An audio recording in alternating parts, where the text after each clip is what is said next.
지금부터 논문 표절 판단 가이드라인에 대해서 간략하게 설명을 해 드릴 텐데요.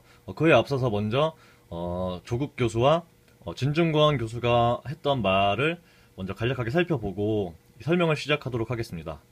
자, 이것은 2012년 3월 30일 MBC 시선 집중에서 손석희 씨와 조국이 나눈 대담인데요. 이 대담에서 조국 교수는 이런 말을 합니다. 두 논문 그대로 펼쳐놓고 보시면 그냥 한글을 읽을 수 있는 사람이라면 금방 확인할 수 있다고 봅니다. 다음 한인섭 교수님. 이분은 서울대 법대 교수님이신데 조국 교수의 선배이기도 합니다. 서울법대 선배이기도 한데요. 이런 트윗을 날렸습니다. 표절. 세상에 쉬운 게 표절 판단. 두 논문 갖다 놓고 같은 글자 노란 줄 치고 틀린 표기도 똑같이 옮겨 있는지 체크하고 노란 줄 분량이 얼마인지 확인하면 끝. 대학이 2개월 걸릴 일도 아니고 미룰 일도 아니고 이런 트윗 날렸습니다. 방금 전 조국 교수와 한인섭 교수 둘 다 똑같은 소리 하고 있죠. 논문 표절 판단하는 거 어려운 거 아니다. 쉬운 거다. 자, 그럼 제가 이제 지금부터 설명할 것은 이제 이 6가지 가나다라 마파 요 6가지에 대한 건데 이 6가지를 진중권과 그리고 손석희의 논문 표절을 사례로 들어서 설명을 해드리도록 하겠습니다. 자, 먼저 우선 가나다를 묶어서 한 번에 설명을 해볼 텐데요. 가나다 이 세 개는 진중권의 경우를 예로 들면 아주 딱 좋습니다. 진중권은 자신의 논문이 유리 로트만의 사상을 재구성한 리뷰 논문이기 때문에 표절이 아니다라고 지금까지 박박 우겼는데요. 이런 트윗을 날립니다. 황당합니다. 리뷰 대상의 사상을 재구성한 부분을 들어 표절이라 주장하는 거죠. 만약에 논문의 제목이 진중권의 구조기후론적 미학연구인 줄 아나 봅니다. 로트만의 텍스트를 분석의 대상으로 삼겠다고 논문 들어가면서 이미 밝혔고 바로 페이지에도 로트만의 얘기라고 명시했다고 얘기를 해도 이런 소리를 하니 이런 말을 트윗을 날렸는데 그러니까 진중권의 말은 논문 제목에서도 얘기했고 논문 곳곳에서도 유리 로트만이 한 말이라고 얘기했기 때문에 나는 표절이 아니다 라는 건데 보시면 교과부 논문 표절 판단 가이드라인은 이렇습니다. 자신이 활용한 타인의 저작물에 대해 구체적으로 출처를 표시하지 않고 책의 서문이나 논문의 처음 또는 제목 등의 포괄적, 개괄적으로 출처를 표시한 경우 이거 진중권의 이 트윗, 진중권이 했던 이 말이랑 완전 상반되는 내용이죠. 포괄적, 개괄적으로 하는 게 아니라 구체적으로 갖고 온 문장 각각에 대해서 출처 및 인용 표시를 해줘야 되는 것입니다. 그러니까 가이드라인에서는 분명히 활용한 타인의 저작물에 대해서는 구체적으로 출처를 표시하라고 되어 있죠. 부분적 한정적으로 출처를 표시한 경우로 타인의 특정 저작물을 집중적으로 많이 활용하였으면서도 그중 일부에만 출처 표시한 경우 예를 들어서 10개의 문장을 가져왔다면 10개에 대해 각각 모두 인용 및 출처 표기를 해야만 합니다. 왜냐? 내 문장이 아니라 타인이 만든 타인의 문장이기 때문입니다. 내 것이 아니라 타인의 것이라는 것을 독자들에게 분명하게 확인시켜주기 위해서 인용 표기 및 출처 표기를 해주는 것입니다.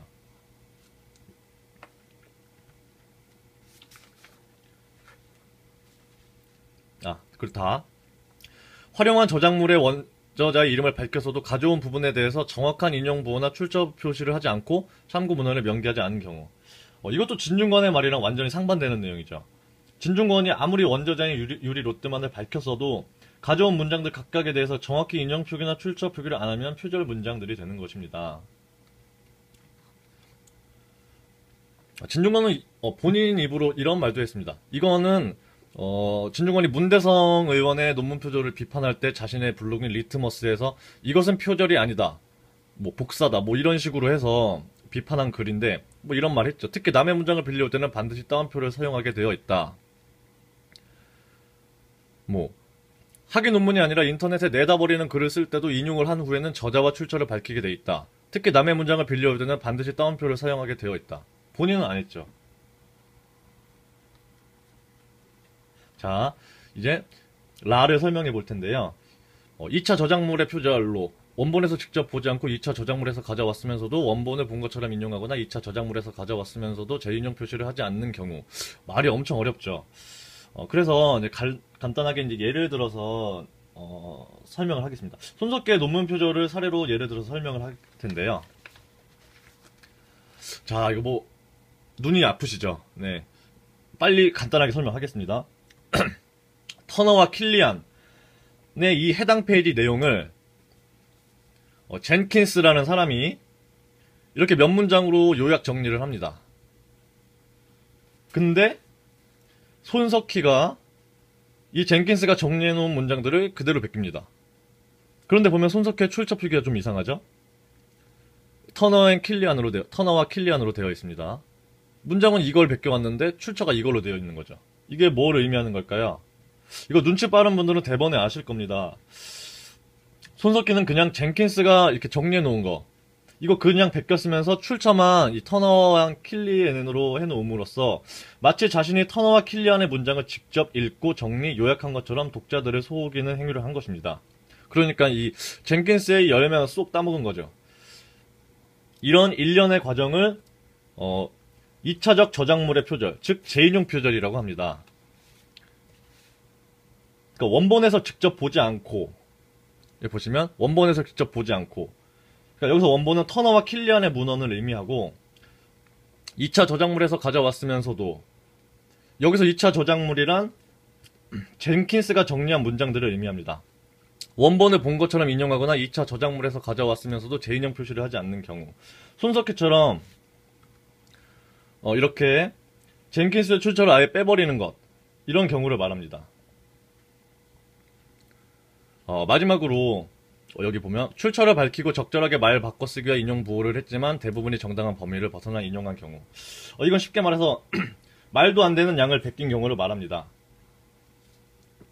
예를 들면 논문이 이제 총 100페이지인데 그중 70장이 남의 문장을 그대로 가져온 거라면 아무리 출처 및 인용 표기를 제대로 했다 하더라도 그건 표절로 본다 라는 내용입니다.